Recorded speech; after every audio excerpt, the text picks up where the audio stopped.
ya frame ya kwadu na me bani Bishop Benanyako wa free mu na be hu sinifo panifo no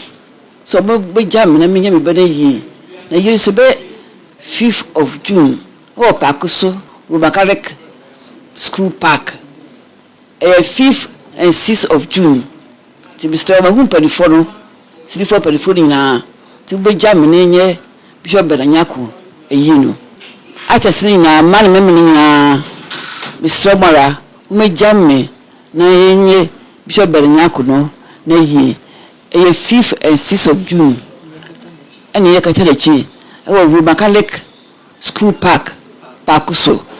Damase eye adofo a samre mo hweme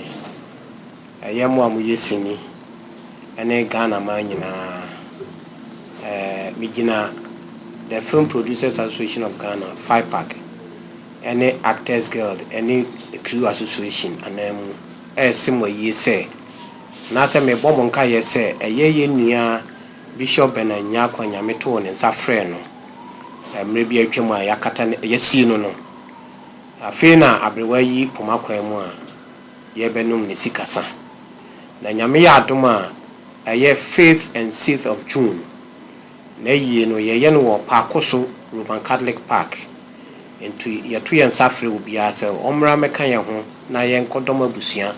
na ye nua no ye nye ne eyi a esefata efise Bishop ba ye no na abnasa bra no tiase no osum Ghana man osum no osum yi die besre adofo nyina se wo yesini se wo nyesini omra na mo me kan ye ho na ye nye ye nua na yi na enyefe